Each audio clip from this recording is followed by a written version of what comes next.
무대로 모십니다. 자, 홍세 대표님 나오시죠.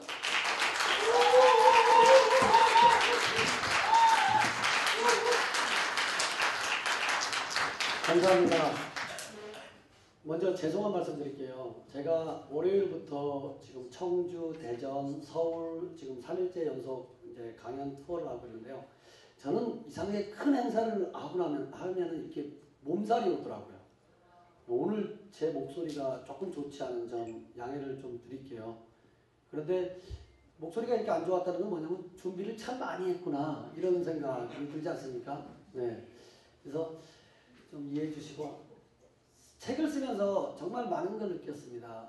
뭐냐면 엄마가 아이를 낳고 그 느낌 그대로 느꼈어요. 아이를 낳을 때의 고통과 아이를 낳고 나서의 기쁨이라는 것을 동시에 느낄 수가 있었습니다. 저희 책 쓰기 위해서요 정말 많은 일이 있었는데 집도 많이 나갔어요.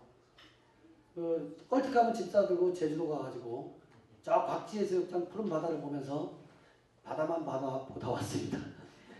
집에 오면은 아내가 늘 그래요. 좀 많이 썼어? 이러더라고요.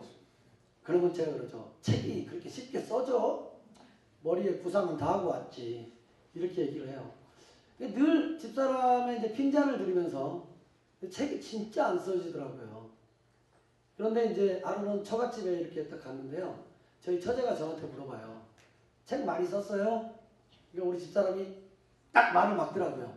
그러면서 집사람이 하는 말. 야! 책이 그렇게 빨리 써지냐? 이렇게 얘기를 하는 거예요. 저희 식구는 이제 저에게 굉장히 응원군이 되었던 거죠. 그 덕분에 이렇게 오늘 또 한 권의 책으로 이렇게 만나게 된 것 같습니다. 이 책을 쓰면서 있잖아요. 제가 아까도 말씀드렸지만 참 재미라는 거는 웃음과 유머를 통해서 얼마든지 만들 수 있다는 걸 저는 느꼈죠. 제가 혼자 사는 할아버지한테 물어봤습니다. 할아버지 행복하세요? 아이고, 내 복에 무슨 행복이야. 내가 부모 복이 있냐, 처 복이 있냐, 자식 복이 있냐, 형제 복이 있냐. 아, 하나 있다. 그게 뭔데요? 내 복. 나는 내 복이 없으면 못 살아. 그런데 이봐, 내가 눈 뜨는 것도 내 복이고, 내가 이렇게 살아있는 것도 내 복이고, 내가 밥 먹는 것도 내 복이야. 그 말씀이 제 머리를 딱 때렸습니다. 그게 뭐냐면요, 우리는 삶의 행복과 재미를 외부에서 찾으려고 그래요. 근데 그 재미가 내 안에 있는데 그걸 모르더라고요. 저는 강의를 하면서 느꼈죠. 아, 웃음과 유머가 바로 그 행복을 찾아주는 요소라고요. 그래서 늘 웃음과 유머가 무장이 되어 있는 사람들은요, 우리 뭐라고 그래요? 유머리스트라고 그러죠. 유머리스트는요, 성공하는 사람들이 대부분 보면은 아까 아인슈타인도 말씀드렸지만 대단한 유머리스트고요. 링컨, 처칠 이런 분들 굉장한 유머리스트였습니다. 잘 되는 사람들은 유머가 대단해요. 근데 이분들의 공통적인 특징이 있더라고요. 그게 뭐냐면 유머리스트들은요 반응을 잘해요. 첫째 반응이 뭐냐면 얼굴 반응이에요. 얼굴 반응이 뭐죠? 뭘까요? 웃는 거. 그렇죠. 그래서 한번 여기 오신 분들은 아까 우리 김성곤 대표가 말씀하셨지만 한번 웃는 표정이 별로 아닌 것 같아요. 그래서 한번 제가 한번 웃어보세요. 한번 크게 한번 웃어보세요. 자, 웃어보세요. 이야, 참. 이분은 웃음치료사 1급 자격증이 있는 분이고 확실히 웃는 게 남다르죠. 네. 근데 얼굴 반응이 가장 중요해. 누구를 만나면은 이렇게 딱 웃어줄 때. 근데 우리나라 사람들은 웃음이 없다고 그래요. 외국 사람들이 우리나라 사람들 볼 때 뭐라는 줄 아세요? 악어 같다고 그래요. 왜냐하면 악어는 표정이 4개밖에 없어요. 눈 뜬 거, 눈 감은 거, 입 벌린 거, 입 담은 거. 그래가지고 외국 사람들은요 서로 이렇게 만나면은 하이 모르는 사람끼리 인사하잖아. 근데 우리나라 사람들 인사해요? 우리나라 사람은요 모르는 사람끼리 눈이 마주치면은 한 놈이 눈을 깔아줘야 평화가 유지가 돼. 우리 세상이네. 근데 외국 사람들이 우리나라 사람을 참 안 웃는다고 그러죠. 그래서 오늘은 한번 우리가 이제 한번 언제 어디서든 쉽게 웃을 수 있는 거 제가 하나 알려드릴게요. 웃을 때는요 박수치고 발 굴르고 몸 흔들고 그게 웃을 때 이걸 전문용어로 뭐라고 해요? 박장대소예요. 그러니까 틈만 나면 웃는 연습하는 겁니다. 그러면 이게 내 얼굴에 익어버려요. 자, 지금부터 해보겠습니다. 박장대소 준비하면 아싸입니다. 웃지 못하는 사람은 옆 사람만 보면 저절로 웃음이 나와요. 자, 박장대소 준비! 박장대소 시작!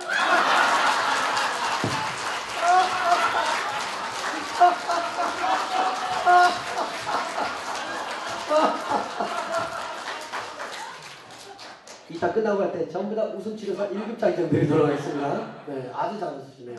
이게 바로 얼굴 반응이에요. 따로 얘기 안 하겠습니다. 두 번째 반응은 뭐냐면 행동 반응이죠. 상대의 마음을 얻는 유머리스트는요, 정말 대단한 유머리스트는 상대를 먼저 존중합니다. 그 사람들은 상대의 마음을 얻게 돼요. 그런데 그런 분들의 공통적인 특징이 뭐냐면 다른 사람의 이야기를 잘 들어준다는 거죠. 1, 2, 3 법칙이라고 아시죠? 1분간 이야기하고 2분간 들어주고 3분간 맞장구 쳐주라고 그랬어요. 이야기를 많이 하는 사람보다는 이야기를 잘 들어주는 사람이 상대의 마음을 잡더라 이거예요. 근데 우리는 요즘에 이걸 다 잘 배워가지고 잘 알아. 못하는 게 하나 있어요. 누군가 재미난 얘기를 하면은 이걸 웃어야 될까 울어야 될까 거기서 또 고민을 하게 됩니다. 그리고 이야기를 다 듣고는 썩소를 지른다던가 아니면은 너 썰렁하니까 앞으로 그런 얘기 하지 마.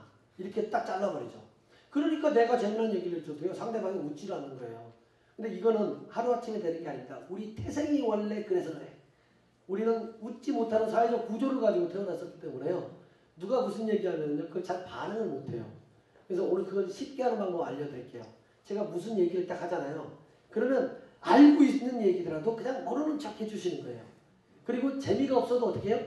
재미있는 척 하면서 아까 웃은 것처럼 막 박수 쳐주면서 웃으시는 겁니다. 아시겠죠? 연습이라고 했어요. 연습. 자, 제가 하는 얘기 재미없더라도 막 웃어주셔야 돼요. 자, 지난 가을에 유행했던 옷이 뭘까요? 아니, 미리 웃으면 안 되지. 미리 웃으면 그거는 미쳤다고 해요. 미리 웃지 마시고 얘기가 다 끝나면. 자, 지난 가을에 유행했던 옷이 뭘까요? 가을옷. 좀 강도가 약한데. 그럼 지난 겨울에 유행했던 옷은 모르는 척 하겠죠. 지난 겨울에 유행했던 옷은 겨울옷. 아주 좋습니다. 요 집단은 훈련이 아주 잘 된 집단 같아요. 네. 여기는 아주 공부가 좀 필요한 것 같고. 네. 난이도를 좀 높여보겠습니다. 너무 수준이 높아가지고 영어 문제를 내겠습니다. 이건 자신있게 얘기하세요. 자신있게. 영어로 사자가 뭡니까? 오케이. 라이온. 모르면 바보예요. 이거는. 호랑이는 타이거. 군만두는 서비스.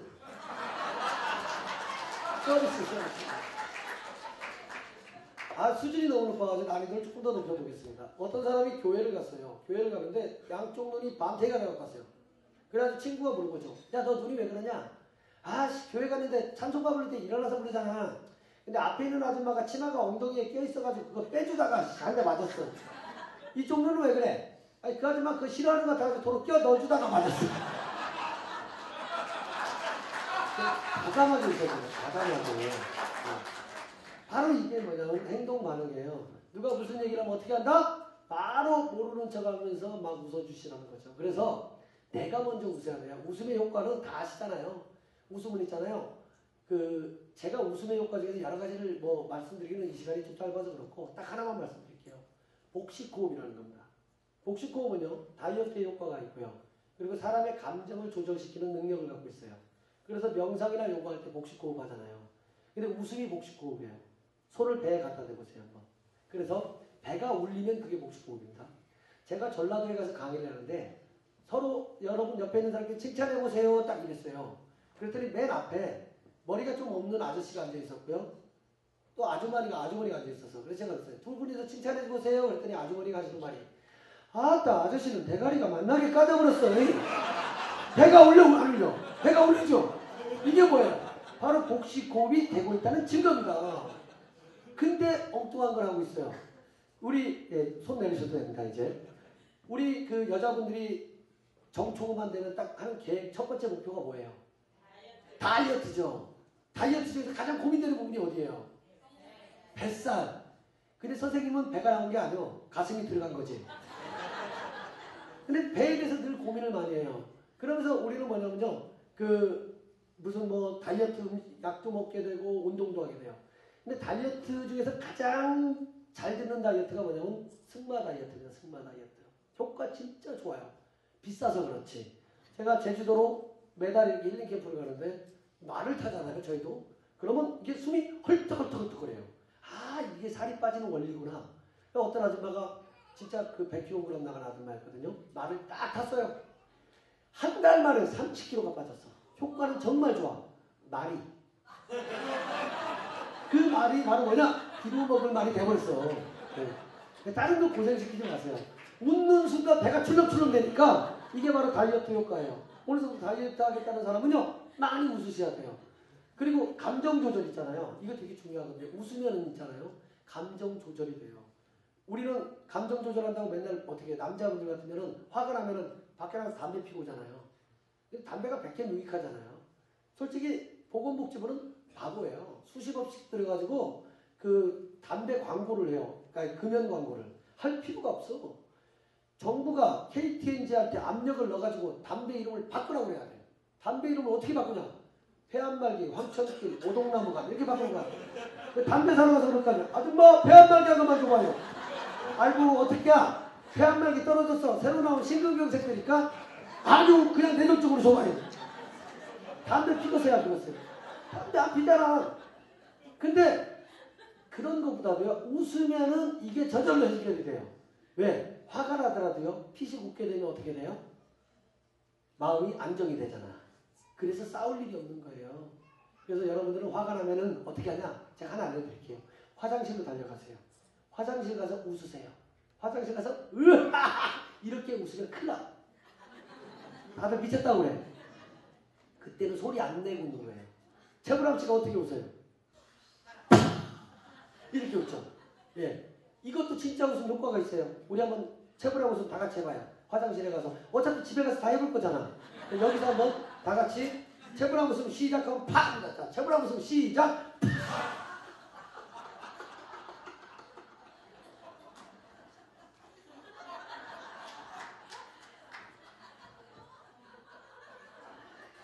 이것도 있잖아요. 진짜로 웃는 거랑 똑같아요. 그래서 웃음 한 방으로 모든 것을 다 해결할 수가 있습니다. 그런데 우리가 있잖아요. 인상이라는 거 있잖아요. 웃음이 얼마나 중요한가. 제가 요거 한번 보여드릴게요. 이 사람 누구예요? 아세요? 예, 외국 사람입니다. 네, 브라이언 트레이시라고 세계적인 성공 전문가죠. 브라이언 트레이시는 이런 얘기를 했습니다. 성공의 85%는 인간관계에 있고 인간관계는 얼마나 잘 웃느냐에 따라 결정된대요. 잘 웃는 사람이 인간관계를 아주 잘하는 사람이라고 합니다.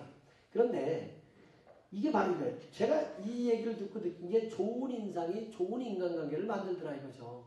우리 인상 좋은 사람 보면 왠지 호감이 가잖아요. 예? 안 그래요? 그렇죠? 우리 한번 옆 사람 얼굴 한번 쳐다보겠습니다. 어때요? 예, 이때 회심의 미소를 짓는 분들이 있어요. 이런 분들의 그 웃음의 의미는 뭐냐? 내가 너보다는 좀 낫다. 이런 얘기를 네. 결국은. 근데 좋은 인상을 갖는 게 중요한데요. 저는 인간관계라는 게 이렇게 생각을 해요. 많은 사람을 알고 있는 게 인간관계가 아니라고 저는 생각하거든요. 어떤 사람들은 많은 사람을 알고 있고, 아, 내가 저 국회의원하고 정청 치래. 뭔 일 있으면 나한테 얘기해. 이런 사람들은요, 공수표라고 보시면 돼요. 거의. 내가 중요한 사람은요, 내 입에 올리질 않습니다. 절대로. 그 사람은 최후의 보류로 내가 꼭 필요할 때 그 사람을 찾아가죠. 다른 사람들 앞에 가서 내가 누구 알아 이렇게 얘기를 하지 않아요. 그 증거가 뭐냐? 어린아이들도 그건 되게 싫어해요. 이명박 대통령이 처음 대통령이 됐을 때 유치원 다니는 손자가 유치원 가서 그랬대요. 야, 우리 할아버지가 대통령 됐어. 우리 할아버지 대통령이야. 그랬더니 옆에 있던 친구가 그러더래요. 야, 니네 할아버지가 대통령이면 우리 아빠는 오바마다 자식아. 이렇게 얘기해요. 아이들도 그거 싫어해요. 요즘에 가장 인기 없는 직업 1위가 뭔지 아시죠? 국회의원이에요. 국회의원. 근데 참 여기 국회의원과 관계되신 분들 혹시 계시나요? 네. 그런 분 안 계시죠? 양해를 구하고 해야 돼요. 제가 이 끝나고 잡혀갈 수가 있어가지고 네. 국회의원들이 얼마나 인기가 없냐면요. 딱 유치원에 이제 국회의원이 놀러 갔어요. 이제 시차를 갔어요. 그랬더니 아이들이 와 국회의원 아저씨다 국회의원 아저씨다 막 이래요. 그 이 아저씨는 너무 기분이 좋잖아. 애들이 자기를 알아보니까. 그래서 그랬대요. 야, 너 나 알아? 예, 알아요. 아저씨 텔레비에서 많이 봤어요. 국회의원이잖아요. 오, 그럼 내 이름도 알겠네. 네, 우리 아빠가 알려줬어요. 내 이름이 뭔데? 저 새끼요. 아유, 박수가 나오는 식당이 있어요. 인간관계는요, 내가 누구를 많이 알고 있는 게 중요한 게 아니라 바로 이겁니다. 내가 도와주는 사람이 몇 명인가? 내가 알고 있는 사람 중에서 도와주는 사람이 몇 명인가가 정말 좋은 인간관계라고 합니다. 그래서 저는 그런 걸 많이 느꼈습니다. 제가 이 책을 쓰고 여기까지 오기까지 저를 도와줬던 분들이 굉장히 많아요. 그런데 가만히 생각해보면요. 저도 그분들에게 많은 도움을 줬더라고요. 근데 중요한 건 뭐냐? 나는 요만큼 도움을 줬는데 그분들은 이만큼 저한테 도움을 주더라 이거죠. 저 뒤에 차 이렇게 봉사하는 거 있잖아요. 청주에서 오셨어요, 저분들. 저거 한 번 이렇게 깔아놓는데 50만 원이래요. 근데 무료 봉사하고 있습니다. 얼마나 고맙습니까? 네. 그런데 저는 이 도움이라는 거는요, 그런 것 같아요. 서로가 도우려고 한다면요, 우리 사회는 다 잘 사는 사람들만 있어요. 서로가 뺏어가려고 하니까 이 사회가 너무너무 힘든 게 아닌가 생각합니다. 올바른 인간관계는 내가 도와주는 사람이 얼마나 있는가. 그런데 사람의 인상을 결정하는 요소 중에서는요, 알버트 머라비언 박사는 세 가지 요소를 얘기했어요. 시각적 요소. 첫 번째 뭐냐, 이게 인상입니다. 외모. 이게 55% 차지한대요. 언어적 요소는, 청각적 요소. 목소리가 38%. 그리고 언어적 요소는 7%. 말의 내용은 7%밖에 안 된대요. 중요한 건 뭐냐? 바로 외모라는 거예요. 겉으로 보여지는 모습이 93%. 저는 그 중에서 이 얘기를 하고 싶어요. 청각적 요소. 목소리가 정말 중요합니다.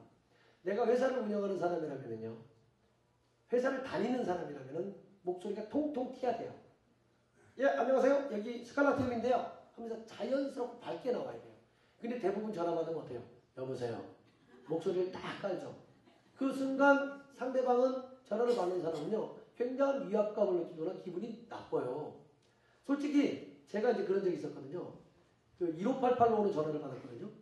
1588 전화 와서 네, 여보세요. 목소리를 이제 조금 내렸어요. 여보세요. 네, 여기 어디 회사인데요. 홍성현 선생님 되시죠? 그런데요. 저기 다른 게 아니라 선생님 몇 월 며칠 날 저희 회사에서 강의 좀 부탁드리려고요. 아, 안녕하세요. 바로 목소리가 바꿔버리죠. 근데 그 사람은 벌써 나에 대한 선입감이 어땠을까요? 목소리가 안 좋다가 갑자기 바뀌니까 이 사람은 이중적인 사람이라고 생각할 수가 있죠. 070으로 시작되는 전화번호가 있었어요. 저 아는 강사가 그 전화를 받고 바로 화를 내고 전화를 끊어버렸어. 왜? 바쁜데 전화했다 이거죠.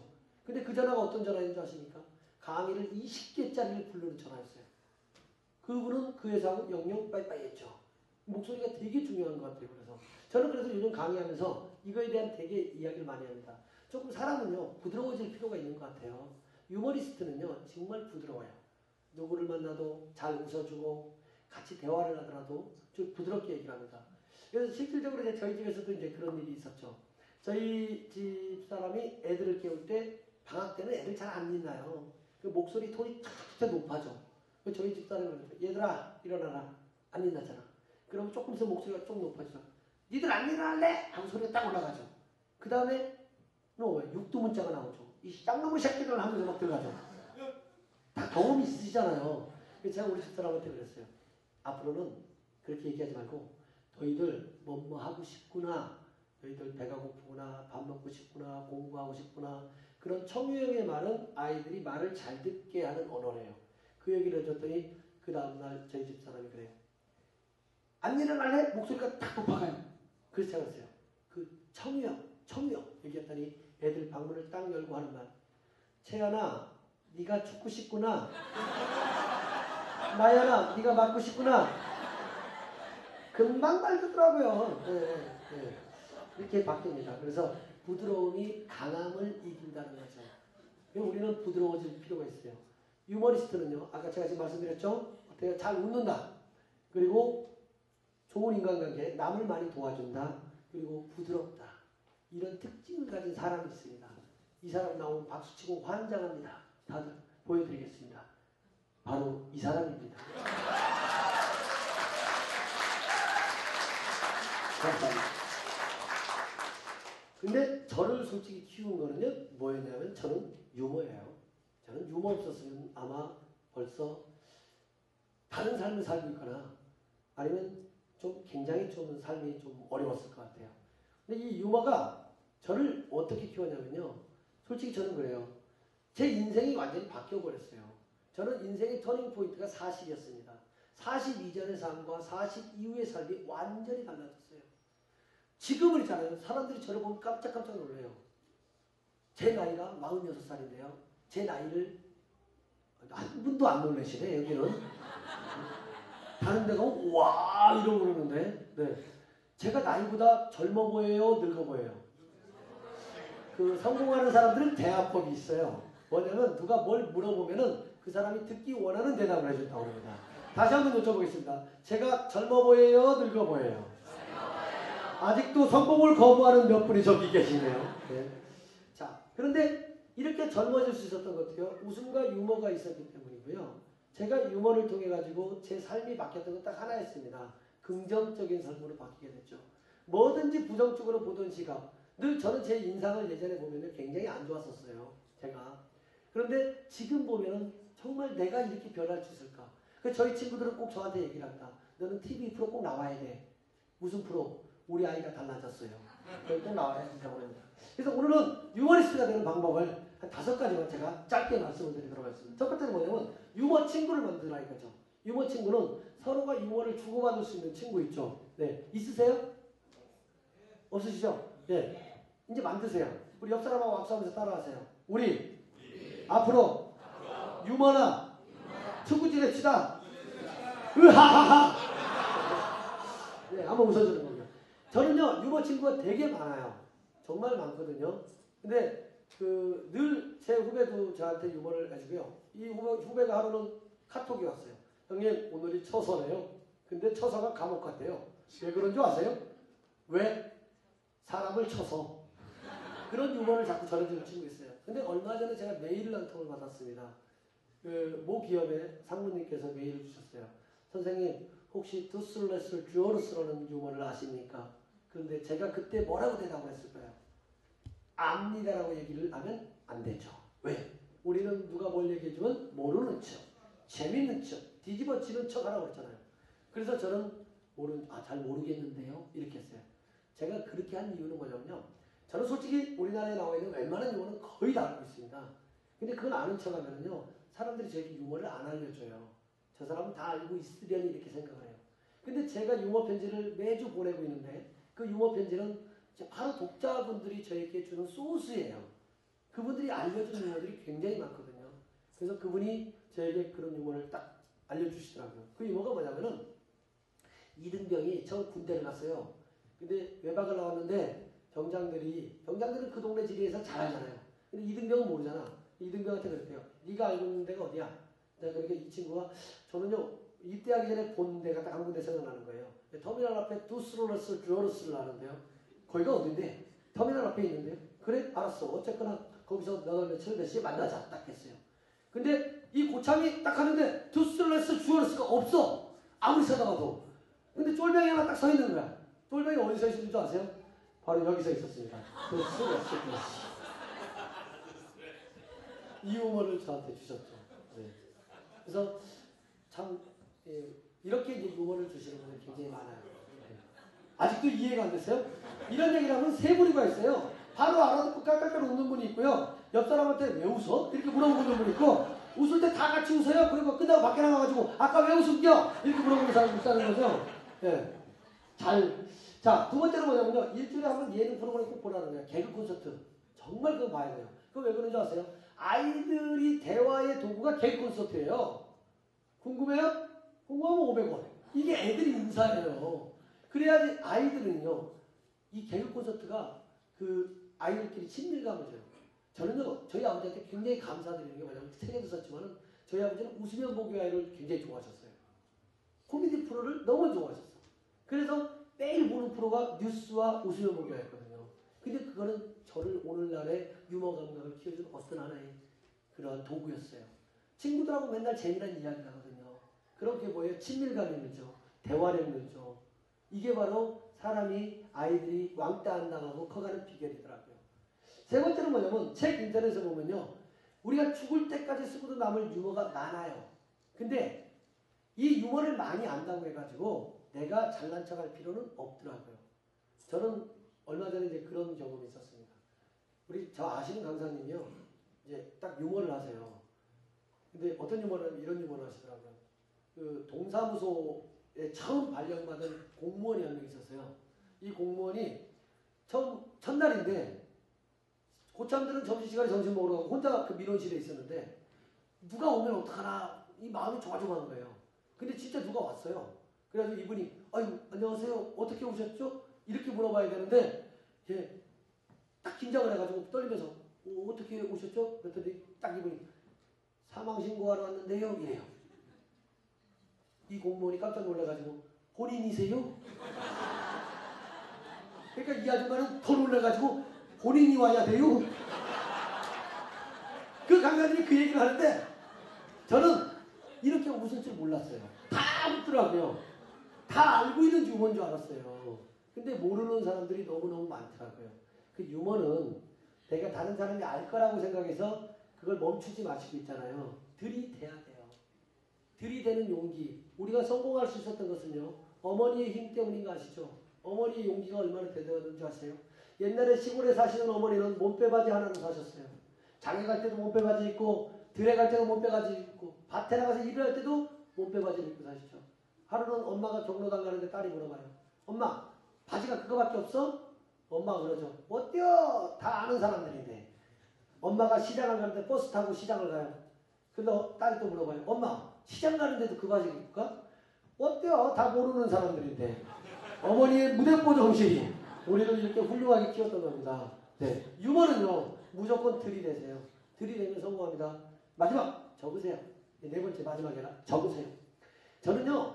솔직히 우리 건망증은 정말 심해요. 건망증과 치매의 구분을 제가 말씀드릴게요. 어떤 사람이 택시를 탔어요. 택시 타고 저기 종로상가 가주세요. 딱 이랬거든요. 근데 한참 가다가 아저씨 제가 어디 가자고 그랬죠? 요거는 건망증이에요. 어디 가자고 했다는 것 자체를 인식한다는 게. 근데 기사가 깜짝 놀라가지고 뒤를 보다니 언제 탔어요? 이렇게 물어요. 요건 치매예요. 요건 치매. 네. 네. 구분을 잘 하셔야 됩니다.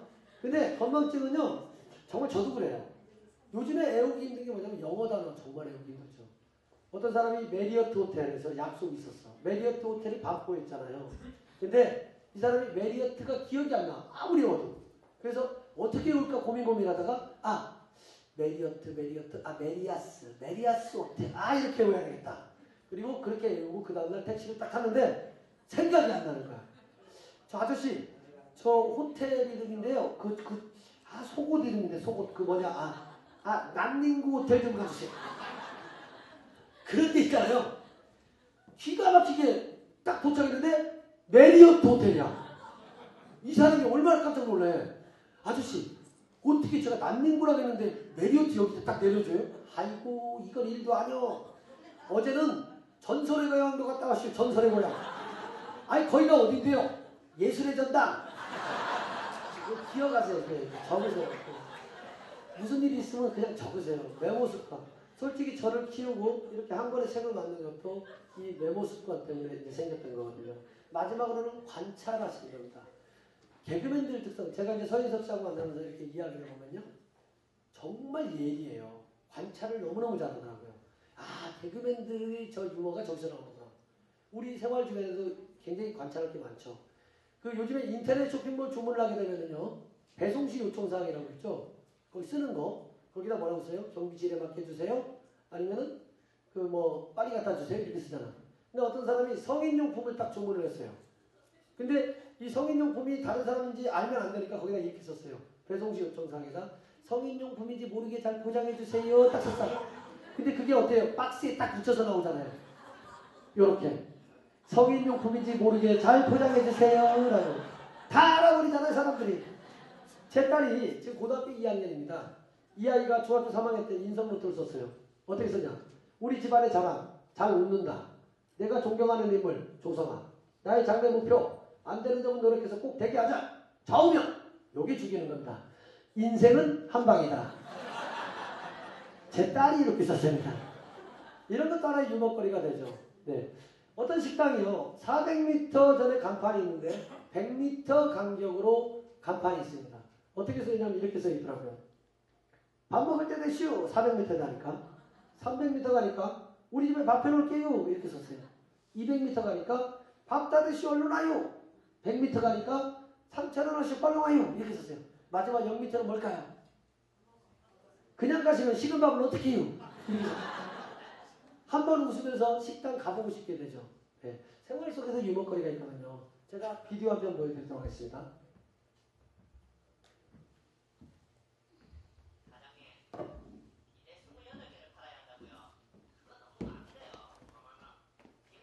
일곱 명이죠.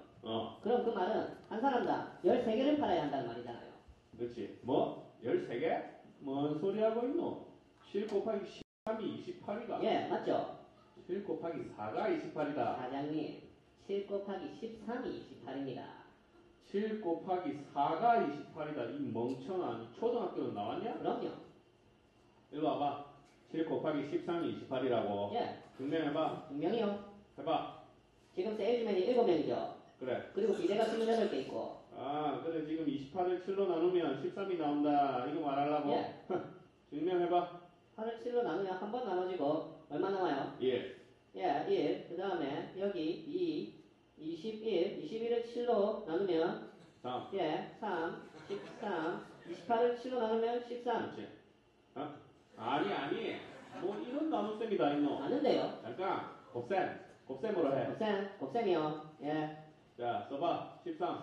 14. 세일즈맨 7명. 7명. 좋아. 7 곱하기 13이 뭐라고? 18. 증명해봐. 7 곱하기 3. 21. 7 곱하기 1. 7. 28. 야. 아니. 참 이놈이. 맞는데요. 두 번이나 뭐 맞았는데. 이런 계산이 다 있어. 쏠 뻔했네. 야, 덧셈으로. 덧셈이요. 그래, 적어봐. 13, 7번. 오케이. 3번, 2번, 3번, 4번, 5, 6, 7. 그래, 이걸 다 더하면 얼마가 나온다고? 28. 해봐. 3, 6. 잠깐. 이번에 내가 직접 한다. 3, 6, 9, 12, 15, 18, 21. 22, 23, 24, 25, 26, 27, 28. 이런 거는요 인터넷에 굉장히 많아요. 그래서 이걸 어떻게 해야 되냐면 누군가에게 전달을 해야 됩니다. 그런데 있잖아요. 이런 문제도 있어요. 초등학교 3학년 아이들한테 물어봤거든요. 술에 취해 거리에서 큰 소리를 지르거나 노래를 부르는 것을 사자성어로 무엇이라고 하는가.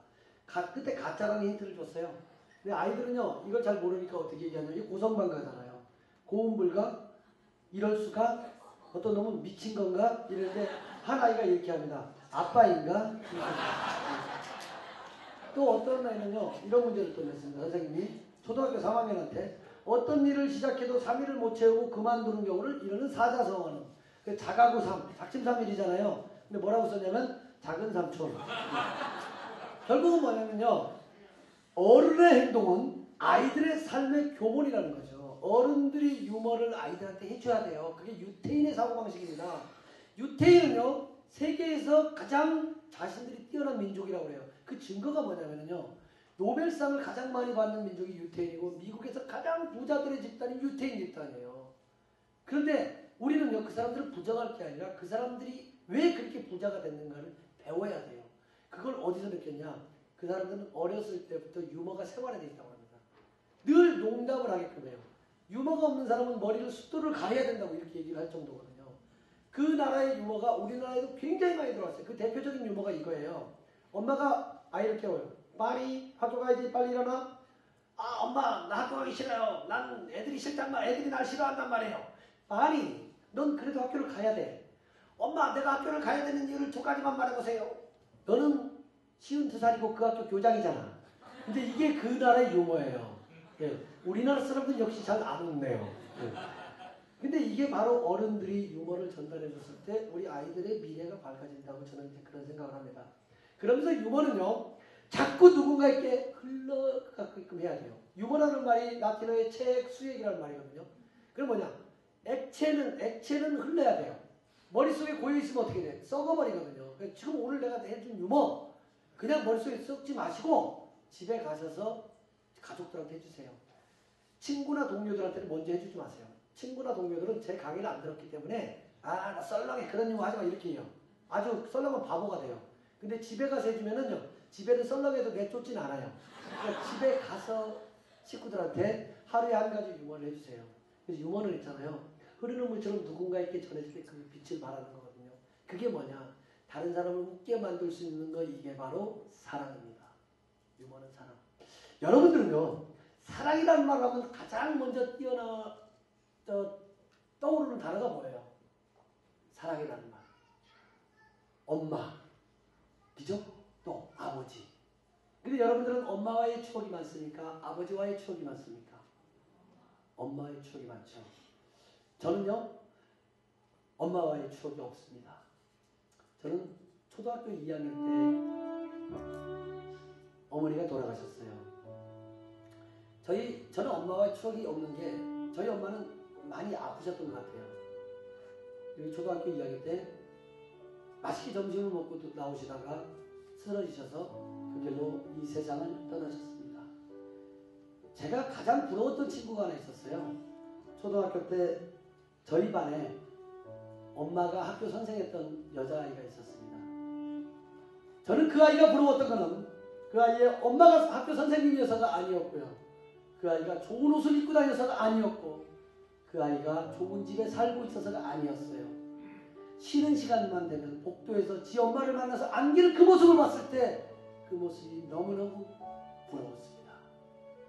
하지만은요, 저는 엄마가 없는 대신에 늘 제 곁에 계셨던 아버지가 계십니다. 아버지와는 저는 성인이 되기 전까지는 늘 아버지는 제 곁에 계셔주셨어요. 단 1년간만 빼고요. 어머니가 돌아가시고 아버지가 잠시 집을 떠나신 적이 있었습니다. 그런데 그때 있잖아요. 제 인생의 가장 기쁜 것을 가져다 주셨던 분이 바로 저희 아버지였습니다. 제가 잊혀지지 않는 추억이 하나 있습니다. 아버지가 그렇게 1년 동안 다른 곳에 가셔서 연락이 없으셨었어요. 그런데 학교로 1년 만에 편지 한 통이 날아들었습니다. 초등학교 3학년 때. 그 편지를 봤을 때 있잖아요. 정말 돌아가신 어머니가 살아오신 것 같은 그러한 희열을 맛볼 수가 있었어요. 제가 그 편지를 두고 할머니한테 이 편지를 들고 갈 때 그 기쁨은요. 지금 40년이 지난 지금도 잊혀지지가 않습니다. 그런데 제가 오늘 그렇게 저를 옆에서 보살펴 주셨던 그 뒤로 계속 저와 같이 계셨던 저희 아버지에게 살면서 고맙다는 말 한마디 못했습니다.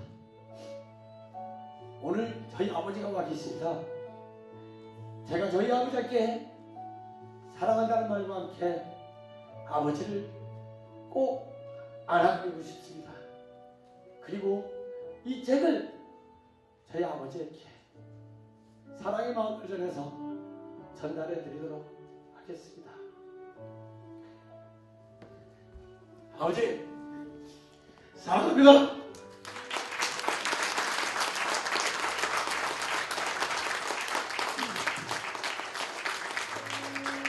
감사합니다. 우리 사랑하는 내 아들 성현이를 많이 좀 사랑해 주십시오. 정말 감사합니다. 부끄럽습니다.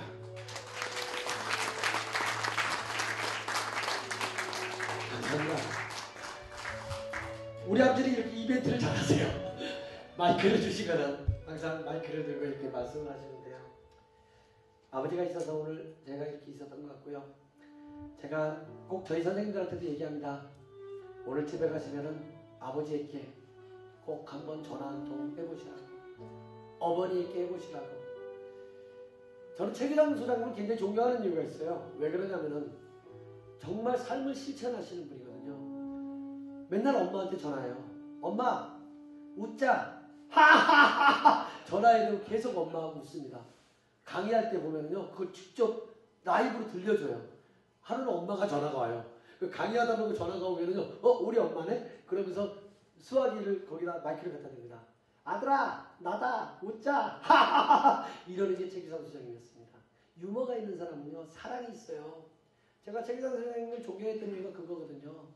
유머를 그냥 단순히 웃는 유머가 아니라 그걸 사랑으로 바꾸고 행복으로 바꿀 수 있는 그러한 능력을 가진 사람들이 진정한 유머리스트가 아닌가, 저는 그렇게 생각을 합니다. 자,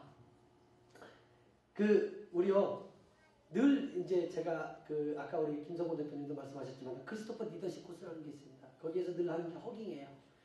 저는요, 이것 때문에 제 인생이 바뀌었어요. 저는 우리 집사람하고 정말 많이 싸웠습니다. 왜냐하면 저는 술이 없으면 비즈니스가 안 되는 사람인 줄 알았거든요. 늘 술을 먹고 집에 들어오고 꼬꾸라져서 들어오고 애들도 싫어하고 애들 엄마도 다 싫어했었어요. 누가 좋아하겠습니까? 그런데 크리스토퍼 리더십 코스에서 이 허깅이라는 걸 가르쳐 주더라고요. 그런데 어떤 강사님이 그래요. 저는요, 부부싸움 할 때도 허깅을 해요. 저희 집은 허깅을 하는 규칙이 있습니다. 아침에 나갈 때 한 번 안아주고, 저녁에 갈 때 안아주고. 그러면 부부싸움 할 때는 어떻게 하냐? 그냥 일단 안아줘요. 안아주고, 흥! 하고 자기 방으로 갑니다. 그러면 부부싸움이 끝났네요. 아, 그 얘기를 하더라고요. 그래서 저는 늘 저희 집사람을 안아줬어요. 아침에 나올 때 안아주고, 저녁에 들어갈 때 안아주고. 저희 아이들도 안아줬더니요. 부부간에 있잖아요. 다툴 일이 없어요. 왜 그러냐면 이 심장과 심장이 맞닿는 것은 정서가 공유되는 거라고 합니다. 우리 여기 있는 사람들 공감대가 형성하려면요. 몸을 한번 만져주면 그 터치가 토마스 칼라일이 이런 말을 했거든요. 사람의 몸은 하늘과 같다. 사람의 몸은 하늘과 같다 그랬어요. 그래서 사람의 몸을 만지는 게 굉장히 중요하대요. 성폭행범들은 다 죽여야 돼요. 그거는 사람의 몸을 함부로 굴리는 사람은 그런데 우리는 상대의 몸을 존중을 해줘야 됩니다. 우리 옆 사람을 한번 이렇게 딱 안아줘 보세요. 한번 안아줘 보세요. 옆에 있는 분을 네, 그렇죠. 자연스럽게 제 이야기가 전달되는 강도가 틀려진다. 네. 그런데 이렇게 이제 안아주라고 하면은요, 그게 법칙이 있어요. 원래 이렇게 두드리는 거는 나이가 많은 사람이 작은 사람한테 두드리거나 아니면은 높은 사람이 낮은 사람한테 두드리는 거지 동료나 친구나 아랫사람 윗사람을 두드리는 건 아니에요. 여러분들은 지금 싸가지 없는 행동을 하셔야 됩니다. 그거는 항상 이제 주의하시면서 그래서 벽을 허무는 힘입니다. 가족 간에 어떤 나하고 좀 마찰이 있거나 상처가 있거나 이렇게 아픔이 있을 때는 서로 안아준다면요 분명히 그 벽은 무너지게 돼 있더라고요. 이건 제가 몸소 실천한 하나의 법칙입니다. 한번 해보시기 바랍니다. 자, 그리고 유머를 통해서 저는 행복을 배웠어요. 저 우리 집사람한테 부부싸움 하면 꼭 이렇게 냉장고에다 이렇게 붙여놓습니다. 포스트잇으로. 남대문을 영어로 하면 뭐예요? 지퍼. 헐크가 팬티를 벗으면 사람들이 하는 말, 헐, 크다! 이렇게 얘기한대요. 그러면 부부싸움하면 우리 식구가 이걸 보고 피식 웃어요. 그 순간 어때요? 부부싸움은 게임이 끝나버리는 겁니다. 웃는 순간 게임이 끝나죠. 우리 아이들한테도 제가 매일 문자를 보내요. 인간의 건강을 관장하는 신은 런닝머신. 스님 중 가장 건강한 스님은 신진대사. 그거 많이 해서 사랑하는 큰딸. 근데 우리 딸이 하는 학교 갔다 와서 그래요. 이런 것도 있었거든요. 기성용과 이청용을 이어주는 용은 이을용. 그냥 웃는 거예요. 그냥. 참 연습이 안 돼 있어가지고. 근데 우리 아이가 학교 갔다 오더니 그래요. 아빠, 앞으로는 이런 거 보내지 마. 왜? 애들이 부러워하잖아. 저는요, 아이들이 부러워하는 아빠가 돼 있어요. 가끔 저희 딸 친구들이 A4 용지를 갖고 와가지고 아저씨 사인해 주세요. 이런 이야기를 많이 합니다. 정말 왜 그러냐? 재미있는 아빠고 아이들과 같이 어울려주는 아빠. 그런 아빠는 자기네 학교에서 저밖에 없대요. 저는 우리 아이들한테 너무너무 고마워요. 공부 못해도 좋아요. 아빠를 생각할 줄 알고 다른 사람들 생각할 줄 아는요 절대 다른 길로 가지는 않더라고요. 그래서 저는 아이들을 통해서 유머를 통해서 아이들과 행복을 느끼고 있습니다. 그런데 이런 유머는 있잖아요. 늘 연습을 통해서 얼마든지 가능합니다. 이 코리아라는 영화 보셨죠? 2011년도에 1991년도 사상 최초 남북 단일팀 만들어가지고 현정화하고 리브니가 우리나라 단일팀 코리아팀으로 나갔잖아요. 그래서 복식에서 우승을 하고 왔습니다. 근데 현정화 역할을 누가 했냐? 요 하지원이가 있고요. 이분이 역할을 누가 했냐면 배두나가 했어요. 저는 강의를 다니기 때문에 하지원과 배두나를 잘 알아요. 물론 얘네들은 나를 알 수가 없죠. 근데 이 친구들이 진짜 탁구 치는 모습을 보니까요. 이거는 프로 중에 프로야. 국가대표들이 분명히 계획을 썼을 거야 라고 했는데 그건 저의 오산이었습니다. 이 친구들은요. 하루 12시간씩 연습을 했대요. 이 친구들 그 폼이 자기들이 직접 친 거라고 그래요. 이야 정말 대단하더라고요. 유머도 마찬가지거든요. 유머뿐만 아니라 우리가 사는 모든 여러 가지가 연습을 통해서 이루어진다고 생각합니다. 김연아 보셨죠? 1년 동안 숨어 있다가 갑자기 나타났어요. 뭐 했을까요? 죽어라고 연습했던 겁니다. 죽어라고. 사는 것도 죽어라고 연습하는 거고 제가 강의를 여기서 이렇게 할 수 있는 것도 죽어라고 연습을 하기 때문에 목이 안 좋지만 이렇게 나올 수 있는 것도요. 엄청난 피나는 노력 속에서 나온 게 아닌가 저는 그런 생각을 합니다. 고맙습니다. 오늘 제가 그동안 연습했던 것을 하나 보여드리겠습니다. 목소리가 이렇지만 나올지 모르겠습니다만 제가 노래 한 곡을 연습했습니다. 한번 들려드리도록 하겠습니다.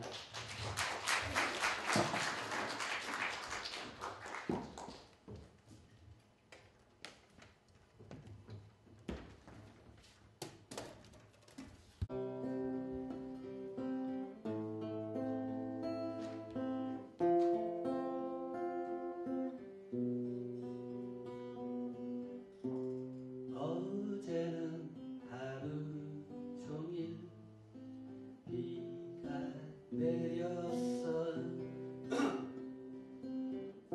자욱하게 내려앉은 먼지 사이로 귓가에 은은하게 울려 퍼지는 그대 음성 빗속으로 사라져 버려. 때론 눈물도 흐르지 그리움으로. 때론 가슴도 저리지 외로움으로.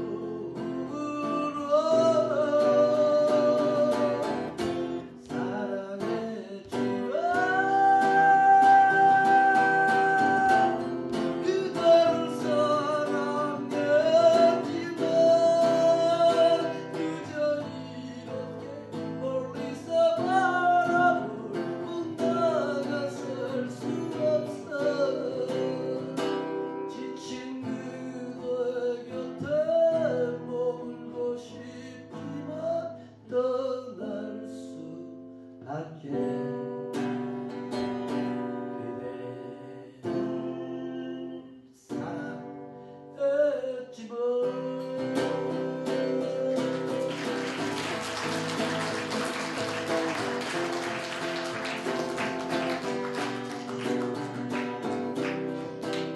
다 같이요. 때론 눈물도 흐르지 그리움으로.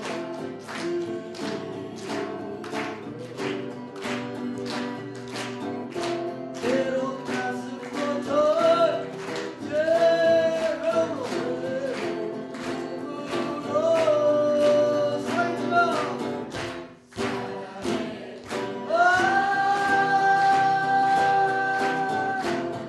그대를 사랑했지만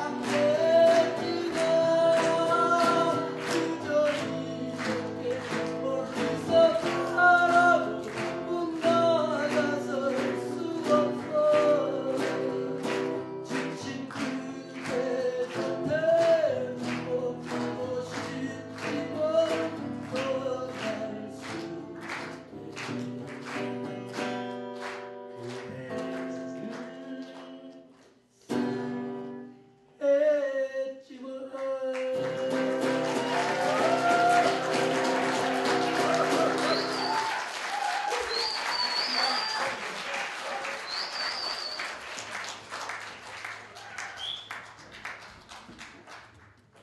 감사합니다. 내 목소리가 되게 안 그래도 올라가네요. 여기서도 이게 바로 제가 이것도 좀 갖고 가시죠. 이왕이면 보조를 하려면 또 확실히 하셔야죠. 노래를 부르니까 목소리가 틀려지는 것 같아요. 네, 이게 바로 이제 제가 어떤 이제 살면서 무대에는 저는 이곳이 저의 어떤 삶의 공간이라고 생각합니다. 저는 미치지 않으면 미치지 안 된다고 미치야 된다고 생각하거든요. 무슨 일을 위해서. 그래서 저는 강의장에서 여기서 쓰러지는 않더라도 내가 해야 될 건 해야 되겠다.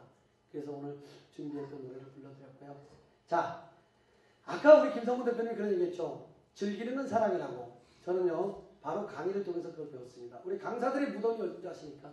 바로 중고등학교입니다. 청소년 애들. 그 아이들은 우리 강사들을 완전히 죽여버리죠.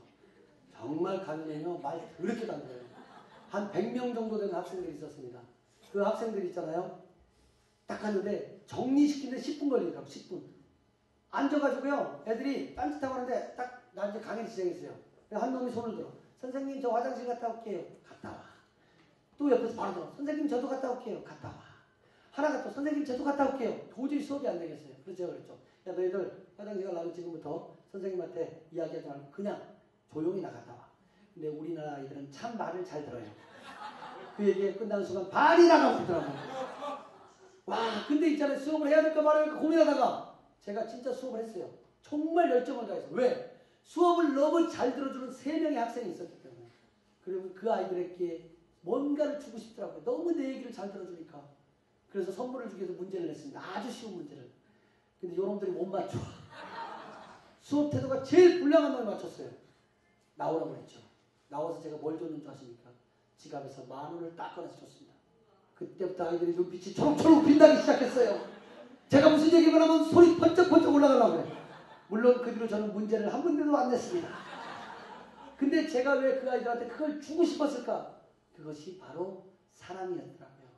내가 그 아이들을 사랑했기 때문에. 보세요. 엄마 아빠를 사랑하면 뭐든지 주고 싶죠. 엄마 아빠 아이들이 사랑하면 엄마 아빠 뭐든지 주고 싶잖아요. 예. 우리 자식들한테 주기 싫은 사람 부모 있어요? 예. 그분은 있다면 검사를 좀 해봐야 돼요. 정말이에요. 사랑하면 주고 싶은 거예요. 회사도 마찬가지거든요. 내가 사랑하면 그 회사 가고 싶어 미칩니다. 학교 선생님이 애들이 사랑스러우면 학교 가고 싶어 미쳐요. 저는 청중이 너무너무 사랑스럽기 때문에 강의 가고 싶어 미칩니다. 그래서 저는 매일 강의를 하지 않으면 저는 삶의 의미를 못 느낍니다. 그래서 혼자서 거울보고 해도 연습합니다. 청중. 네. 정말 청중을 사랑했을 때 이 강의의 질가가 빛나지 않을까 저는 이렇게 생각을 합니다. 그래서 즐기는 것은 사랑이라는 거죠. 그런데 하지만은요 이런 사랑 속에서도요 늘 우리는 스트레스를 안고 삽니다. 2009년도의 일이었죠. 자고 일어났는데 한쪽 귀가 안 들리더라고요. 그래서 큰일 났다 싶어서 큰 병원에 갔습니다. 병원에 갔더니 뭐라고 그러냐면 입원을 해야 된대요. 검사를 받았더니 돌발성 특발성 난청이라는 진단을 내줍니다. 돌발성 원인을 알 수 없는 갑자기 특발성 원인을 알 수 없는 난청. 그게 저에게 찾아온 병이었습니다. 그리고 열심히 치료를 받았죠. 왜? 의사 선생님이 저한테 희망을 줬거든요. 의사 선생님이 이렇게 말씀하셨습니다. 선생님, 이 병은 70%는 완치가 되고요. 30% 정도는 청력을 상실합니다. 그리고 이 병은 꾸준히 치료하면 6개월 정도면 좋아집니다. 그래서 희망을 갖고 연습했습니다. 치료를 받았습니다. 어떤 증상이었냐면요. 상갓집에 가면 10분을 못 앉아 있습니다. 이쪽 귀에서 헬리콥터 소리가 도도도도도 나요. 그럼 이쪽 귀도 같이 안 들리죠. 쓰러지기 일보 직전입니다. 빨리 그곳을 탈출해야 돼요. 결혼식장 가면 더 죽음입니다. 봉투만 놓고 도망가야 돼요. 그런데 문제는 뭐냐면 강의할 때였습니다. 강의할 때 이 스피커에서 들리는 소리가 전혀 내 귀에 들려오지 않는 거예요. 미치겠더라고요. 1시간, 2시간이 끝나는데도 근데 열심히 치료를 받았어요. 그건 저의 사랑하는 아내 덕분이었습니다. 제 아내는 집에만 가면 눈이 새빨개져 있어. 매일 인터넷을 보면서 귀에 좋다는 약, 귀에 좋다는 정보, 귀에 좋다는 음식을 막 뒤져가지고 제가 들어가면 알려줘요. 어디 병원에 가면 누가 잘 고친대. 한의양에 어디가 좋대. 이런 걸. 아내의 힘으로 버텼습니다. 그리고 2010년도 3월 2일이 됐죠. 병원에 갔더니 의사가 그래요. 선생님 이제 안 오셔도 될 것 같아요. 예? 어떻게 손 쓸 방법이 없네요. 그래서 저는 한쪽 귀를 잃었습니다. 지금도 한쪽 귀는 들리지가 않습니다. 병원을 나오는데 정말 하늘이 무너지는 것 같았어요. 운전하고 가면서 눈물이 얼마나 흘리던지요. 하느님이 그렇게 원망스러웠습니다. 초등학교 2학년 때 사랑하는 어머니를 데리고 가셨죠. 내가 하는 일마다 다 안 되게 방해를 하셨죠. 그리고 나이 40이 넘어서 참은 이 일마저 못하게끔 귀마저 갖고 가시니 정말 하느님 있으면 같이 싸우고 싶었습니다. 눈물이 흘러서 운전을 못하겠더라고요. 그래서 겨우겨우 집에 갔어요. 집에 갔더니 아내가 그래요. 병원에서 뭐래? 안 들린대. 그러더니 굵은 물방울이 떨어지더니 아내가 울리시더니 저도 손을 붙잡고 한참 울었습니다. 제 아내가 한참 울다가 그래요. 근데 장애는 몇 등급이네? 그 순간 저는 웃음이 빡 터져버렸어요. 우리 아내는 내가 죽는 걸 생각하고 있을 때 우리 아내는 사는 방법을 생각하고 있었더라고요. 아, 그렇다. 그래, 내가 한쪽 귀가 있잖아. 자다 일어났는데 양쪽 귀가 멀어버리는 사람 있고, 자다 일어났는데 두 눈이 멀어버리는 사람 있고, 자다 일어났는데 눈도 못 뜨고 하늘나라로 가는 사람 있잖아. 얼마나 다양한 일이냐. 그래, 나는 살 수 있어. 그때부터 연습하기 시작했습니다. 상가집 가서 1시간 앉아 있었고요. 결혼식 가서 1시간 앉아 있었고, 강의하면서 저 목소리 들으려고 무지무지 노력했어요. 이제는 들릴 수 있습니다. 이쪽 귀는 안 들리지만은 많은 사람이 웅성웅성하고 박수치고 떠들어도 대화가 통할 수 있고요. 얼마든지 견딜 수 있는 힘이 생겼습니다. 여러분, 웃음과 유머가 내 마음속에서 싹을 피웠어요. 그 싹이 어떤 싹이냐? 바로 긍정의 씨앗입니다. 긍정의 싹이 활활 타고 있습니다. 오늘날의 천을 만들어냈습니다.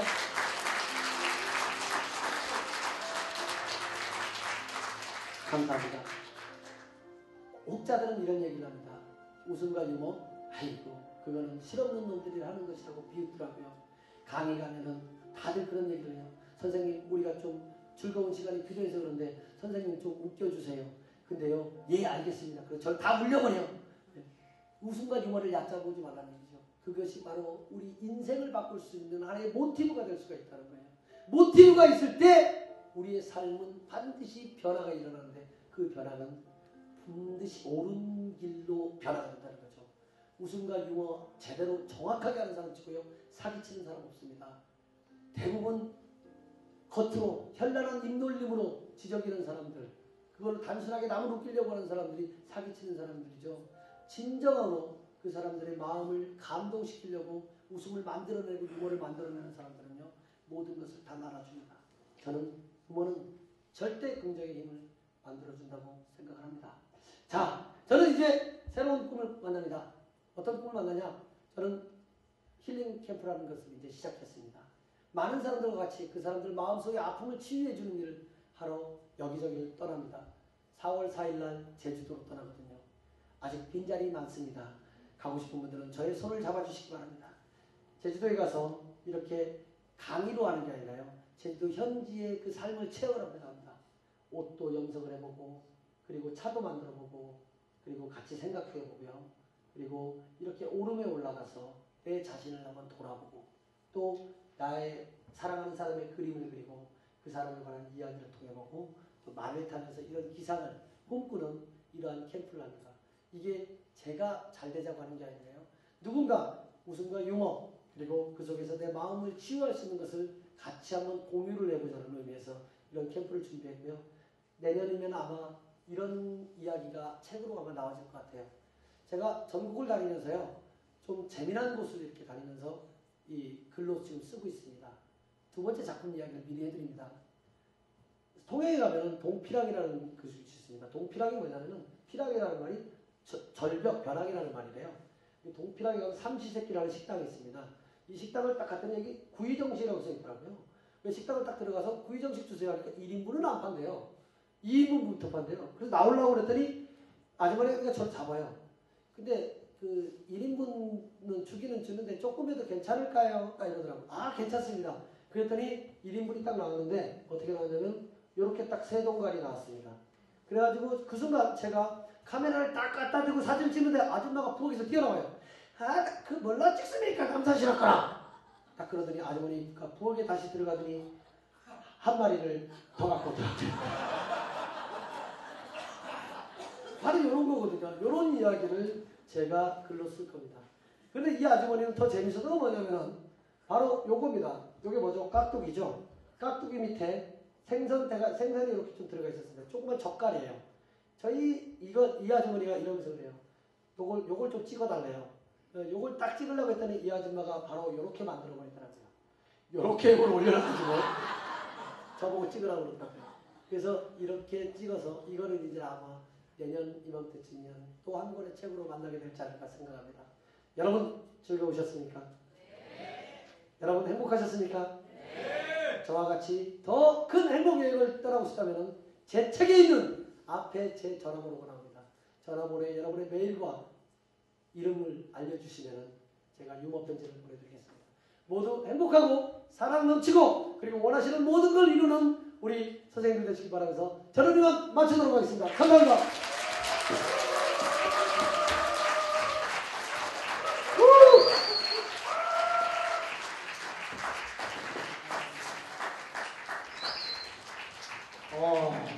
이야, 우리 저기 정말 감동적이죠? 홍성이 되는데 큰 박수 다시 한번 부탁드립니다. 네, 야.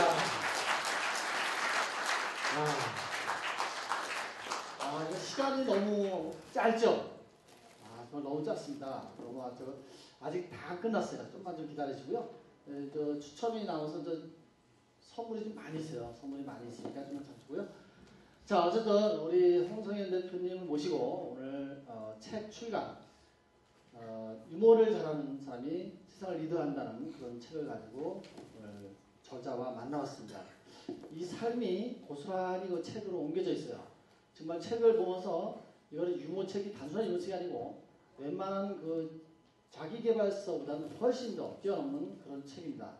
유머와 우리가 살아가는데 꼭 필요한 것들이 다 들어있습니다. 나눔서부터 또 용기 모든 것을 함축해 있기 때문에 제가 그 책을 4번이나 봤어요. 유머책이라고 우습게 보면 안 됩니다. 그래서 지금 강의한 그런 것보다 더 감동적인 게 거기 다 녹아 있습니다. 자, 오늘 하여간 마지막까지 잘해주셔서 감사하고요. 지금부터는 제가 추천, 이거 많이 기다렸죠? 저기 보시면 책 2권, 비파비누 2세트, 최상기 대표님 나오셔야 됩니다. 도서상품권 3만원짜리 2장, 오유! 해모힘, 화장품 이렇게 있습니다. 자, 이재도 실장님 나오셔요. 네. 이재도 실장님 나오셔서 잠깐 휴대폰 보고 계시고요. 자, 2장을 뽑으셔야 됩니다. 자, 먼저 한 장 뽑으시고요.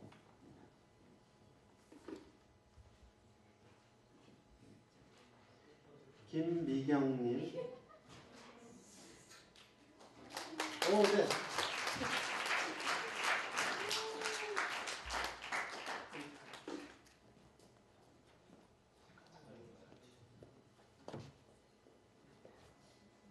네, 축하드립니다. 네. 이 글씨를 잘 몽자인지. 김기봉. 김기봉. 그래, 김기봉. 옹이나요? 김기홍이에요? 이게 뭐 전화번호가 어떻게 되죠? 전화번호가 338. 김기홍 목사님이시나? 죄송합니다. 380.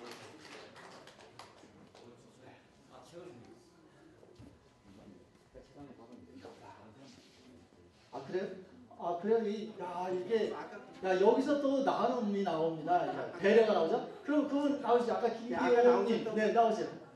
나오세요. 네. 네.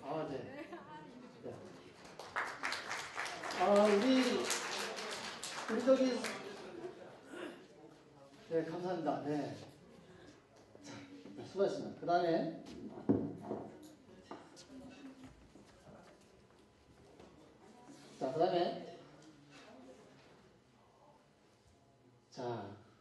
선생님 아무도 안 계시죠? 자, 안재은 강사님 나오세요.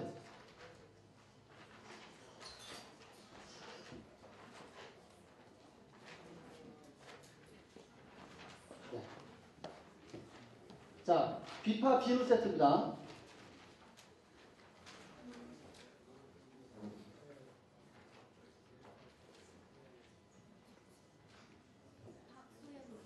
박소연님 나와주세요. 네, 나오세요.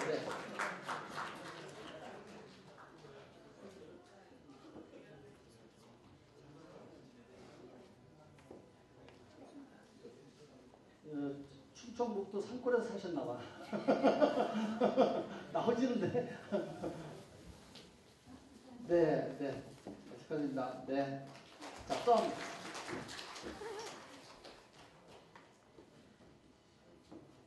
김미자님 나와주세요.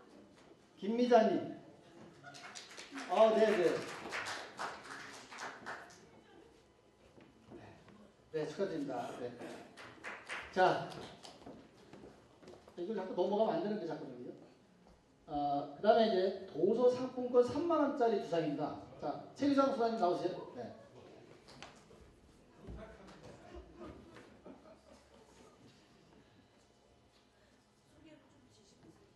유기홍님.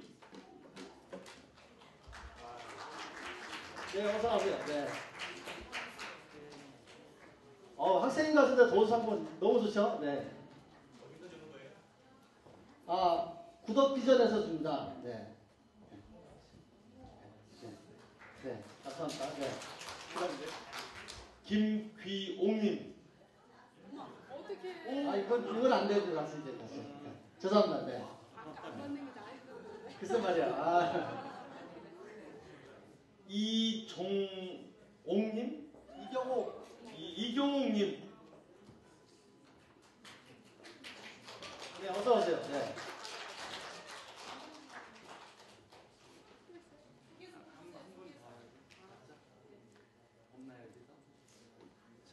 자, 됐습니다. 네, 수고하셨습니다. 자, 세상에 수고하셨습니다. 네, 잘해주고요. 자, 그 다음에 우리 이제 홍성현 대표님 올라오세요. 네. 자, 보험에 모든 거 프라이메셋에서 가족 사진 촬영권 15만원짜리입니다. 이정옥님. 이정옥님. 네, 나오세요. 자, 나오세요. 장군입니다. 와, 절대 짠 거 아니에요. 자, 예, 가족 사진 촬영권인데 15만원짜리입니다. 저 지방에서 되는 걸로 알고 있습니다. 네, 축하드립니다. 네. 자, 그 다음에는 이제 화장품이에요, 화장품. 자, 6종 세트입니다, 화장품 6종 세트. 김영규. 네. 네. 감사합니다. 자, 화장품 6종 세트 받았습니다. 네. 저게 19만 8천원짜리입니다. 네. 자, 이번에 마지막. 자, 누가 될까요, 과연? 배소예님. 갔습니다. 안타깝네요. 네. 이거 하기 전에 한번 나는 이런 거 했는데 한 번도 안 돼봤다 손 들어보세요. 한 번도 안 해봤다. 예, 이런 분들은 오늘도 안 됩니다. 자, 다시 한번 제가 골라드리겠습니다. 조원명님. 네. 축하드립니다. 네. 건강히 계시면 이게 애터니까입니다. 19만 8천원짜리입니다. 네. 감사합니다. 네, 감사합니다. 네.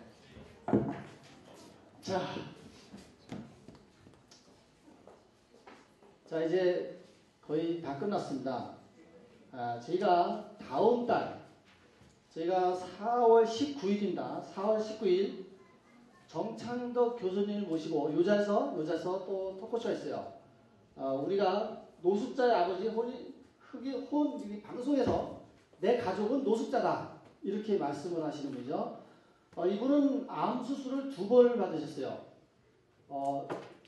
거의 1년 정도 판정을 받으셨는데 지금 현재는 고려대학교 컴퓨터공학과 교수님이시고요. 지금 여기 다 안 썼는데요. 하시는 일이 너무 많고요. 나눔을 위해서는 엄청나게 많이 하십니다. 그래서 모든 재산을 다 털어서 양평에다가 노숙센터를 지어서 거기서 노숙자들 같이 생활을 하고 있습니다. 같이 생활하고 거기서 또 농사 지어가지고 그걸 가지고 다시 재활시키고 이런 일을 하고 계세요. 그분하고 다음 달에 있고요. 자, 요거를 읽으면서 마치겠습니다. 자, 카네기 웃음 대찬이에요. 오늘 우리 유머를 했잖아요. 오늘 많이 웃으셔야 돼요. 여러분들이 아까도 말씀드렸지만은 웃음은 인간의 특권이에요. 그 특권을 다 우리가 누리셔야 됩니다. 그래서 여기 오시면은 자, 이게 한번 같이 크게 읽어볼까요? 자, 시작. 별로 소비되는 것은 없으나 건설하는 것은 많으며 주는 사람에게는 해를 입지 않으나 받는 사람에게는 넘치고 짧은 인생으로부터 생겨나서 그 기억은 길이 나오며 웃음이 없이 참으로 부자가 되는 사람도 없으며 웃음을 가지고 정말 가난한 사람도 없다. 웃음은 가정의 행복을 더하며 사업의 활력을 불어넣으며 친구 사이를 더욱 가깝게 하고 피곤한 자에게 휴식이 되며 실망한 자에게는 소망이 되고 우는 자에게는 위로가 되고 그런데 웃음은 살 수도 없고 빌릴 수도 없고 도둑질을 할 수도 없는 것이다. 바로 웃음이 이런 겁니다. 여러분 이거를 써놓고 매일매일 보세요. 매일매일 자꾸 웃으세요. 자꾸 웃으시고요. 이거는 제가 한 말이에요. 사실 어딘가 있겠지만 저도 이 말을 쓴 겁니다. 웃음 치료는 부작 없는 치료이며 웃음은 마음의 치료제인 동시에 우리 몸의 미용제입니다. 웃음으로 화장하고 웃음으로 건강하시 바랍니다. 마칩니다. 감사합니다. 감사합니다. 다음 달으로 줍니다. 여기 바깥에 우리 저자 사인이